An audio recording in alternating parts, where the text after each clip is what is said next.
there. We're going to continue on with our story of how to eat fried worms. Look, said Billy to himself, staring down at the fried worm on the plate. Be sensible. How can it hurt me? I've eaten 4 already. Tom was just scared. He's like that. He eggs other people on, but he never wants to do anything himself. Give up? Asked Alan. Come on, said Joe. We haven't got all day. 5 more minutes, said Alan, then I win. There's no time limit, said Billy. For the first time he wondered what he'd do if he lost. Where could he ever get $50? But how could he eat 10 more? Big, fat, ugly, soft, brown things. Couldn't ask his father for $50. He heard Alan and Joe whispering together. He's gonna quit. Yeah, I knew he'd never make it when I bet with him. He talks big. Him and Tom are just the same, but they never do anything. Billy gritted his teeth, glopped on ketchup, mustard, salt, grated cheese, and whatever was on the crate. Anything, everything, and then grabbed up the worm and tore it apart with his hands, stuffing it into his mouth, chewing and swallowing, gulping. Then, panting, he reached out and wiped his gooey hands on Alan's trousers, his pants, and grinned messily up at him and said, There, 5. That night, Alan asked his father to show him $50. After that, he couldn't sleep, tossing and turning in his rumpled bed. Suppose he lost. He could just see himself asking his father for $50, begging for it, on his knees, tears streaming down his cheeks, and then, at Thanksgiving dinner, cringing while all his aunts and uncles and cousins roared over his father's story of Alan's bet. He slid out of the bedroom and snuck down the carpeted hall to his parents' room. Gotta wake him, Miss O'Hara. You got to, he whispered into the phone. It's an emergency. I gotta speak to him. I got a hoarse throat, Mrs. O'Hara. That's why I'm whispering. Please. Oh, gee, thanks, Miss O'Hara. No, I won't ever call this late again. It's... He waited, gnawing at his thumbnail. A board creaked on the stairs. He stiffened. Silence. What you want? Said Joe suddenly over the telephone. Geez, I was sleeping. You woke me up. Joe, suppose I lose. My father will never let me take the money out of my savings account. I know he won't. You think I'll lose, Joe? Huh? Joe, tell me. Give it to me straight, Joe. I gotta know. I can't sleep. Joe sighed. Look, I told you this afternoon you got nothing to worry about. He's cracking. Sure, he ate that one today. Sure, he might. 4 blocks away, Billy suddenly found himself in a brightly lit butcher shop, jostled by a crowd of enormous middle-aged women. Jostled means like pushed around. They were shouting to make himself heard over the din of their chatter and the roars of butchers ordering about the weasel-faced boys who were lugging haunches and tubs of meat in and out of the refrigerator room in the rear. Haunches are like the back ends of the meat when they're at the butcher shop. Then a butcher saw Billy jumping along the women and asked for his order, and Billy gave it, and suddenly he was shoved up close to the chopping block, and the butcher slapped down 10 black worms as big as snakes. Billy tried to say they were too big, he'd choke on them, but the butcher couldn't hear him over the thumps of his cleaver, that's the butcher knife, and the din of the women and the hoarse shouts of the other butchers, and before Billy knew what was happening, he was seated at a table in Longchamp's restaurant on Times Square in New York City, with a large napkin tied around his chin, and a waiter was uncovering a platter on which lay one of those huge black worms, coiled snakily, a red rose wobbling in the center of its coils.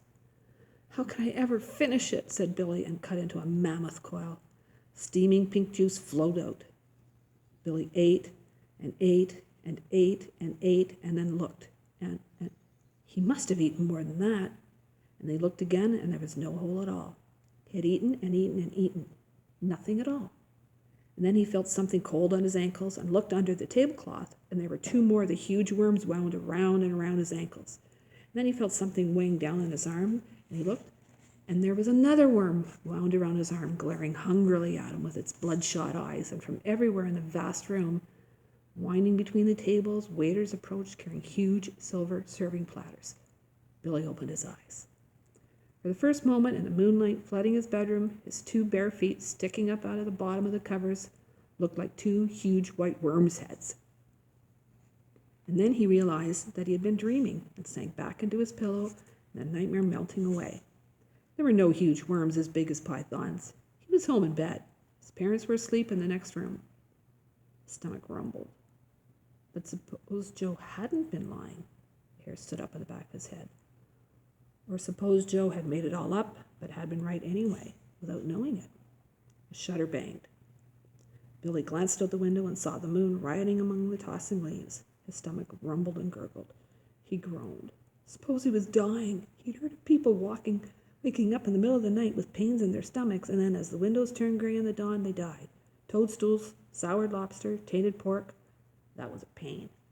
He clutched his stomach and groaning, half fell, half staggered out of bed and hobbled toward the door, bent double. Maybe there was an antidote, he whimpered. Didn't hurt a lot, but nothing ever did to begin with, did it? His mother reached out and switched on the light. Kind of pain, Billy.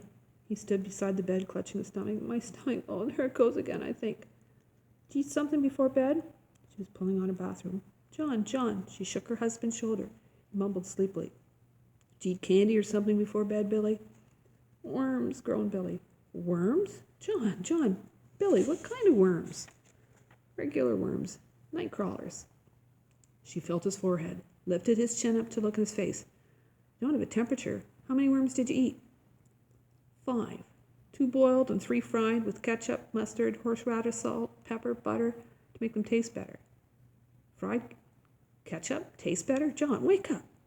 I had this bet with Alan. Oh, he groaned again. Take your hands away. Where does it hurt now? Show me.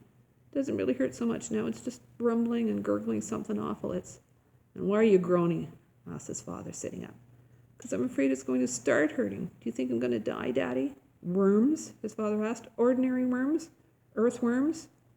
Billy nodded. And how many did you eat this evening? 1 this afternoon. We've eaten 1 every day for the last 5 days. They weren't little ones. They were night crawlers, huge ones, as big as snakes almost.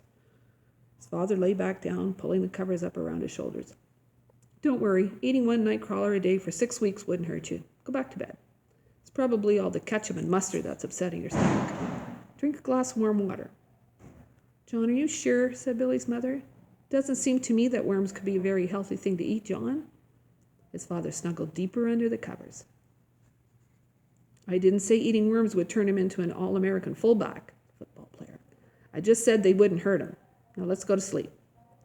Billy's mother glanced at Billy, shivering beside the bed in bare feet and pajamas, and then shook her husband again. John, wake up. I think you should call Dr. McGrath. I don't really know whether or not eating worms is harmful. I know you don't. Billy's father groaned and sat up. Now look, I'm not going to call Dr. McGrath at 3:30 in the morning to ask if it's all right for my son to eat worms. That's flat. Secondly, I do know that Billy's not going to die before morning. If worms were poisonous, which they're not, he would have been laid up before this. Billy, you've been eating worms for 5 days? Billy nodded. All right. And thirdly, I ate a live crawfish when I was in college and have suffered no discernible ill effects. And fourthly, I am going to sleep. Billy's mother slipped her feet into her slippers, stood up and buttoned her bathrobe, and then leaned over the bed and shook her husband's shoulder. John, I won't be able to sleep until you call. John, what type of tapeworms are a fungus? John, wake up. Billy, you go back to bed. Your father will call Dr. McGrath. John. Sorry. Billy lay in bed listening to his mother and father arguing in their bedroom. He could only make out a word here and there, usually when his father started to shout, only to be shushed immediately by his mother. Billy got sleepier and sleepier. His stomach had stopped rumbling and gurgling. It was warm and cozy under the covers after standing on the cold floor in his bare feet. Then, in the midst of a foggy drowse, he heard someone dialing the phone in the hall outside his parents' bedroom. And then his father say, "Poison control?" and explain the case.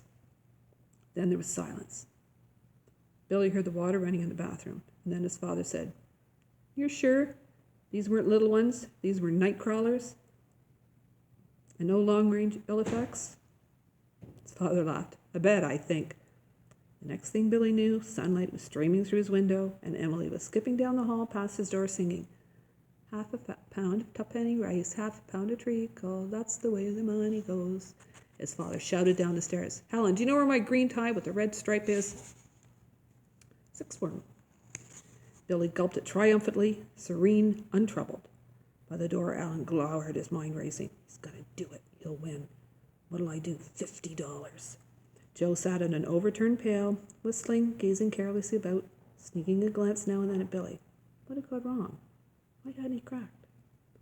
Outside, Tom lurked sheepishly in the bushes behind the stone wall, peering at the barn. Seventh worm. Billy ate it offhand, sideways, reading a comic book. Alan and Joe squatted glumly in the barn door watching him. As Billy was dabbing horseradish sauce on the last bite, Tom's head appeared in the corner of the grimy window. He waved to Billy. Ignoring him, Billy gulped down the last bite, wiped his mouth, and tucking his comic book under his arm, strolled out of the barn, remarking over his shoulder, "See you tomorrow, fellas." The eighth worm. "Where's Joe?" asked Billy, spreading mustard down the length of the fried worm. "He wouldn't come," said Alan. "It's no fair putting on that much mustard." "Ha! Says who?" Billy asked that. "I can put on as much as I like of whatever I like, and you know it. Why wouldn't he come?" "How should I know?" Billy swooshed a bit of worm around in ketchup and horseradish sauce. "I know I didn't. Yeah, you're so smart. Big deal." Alan couldn't get the $50 out of his head. What was his father going to say when he told him he bet $50 and lost? Geez, he gnawed at his thumbnail. "He wouldn't because he knows I've won. He knows I could eat 20 worms if I had to." Yeah, well, you ain't won yet. There's still 7 to go. You act so big. Wait till you begin to feel it in your stomach. You think you know everything? Yeah, you'll see. You wait. "Ha ha," said Billy. "You think you can scare me talking like that?" Phew. He strolled past Alan out into the sunlight. "Hi," said Tom, popping up from behind a barrel. "Said Billy disdainfully and walked on.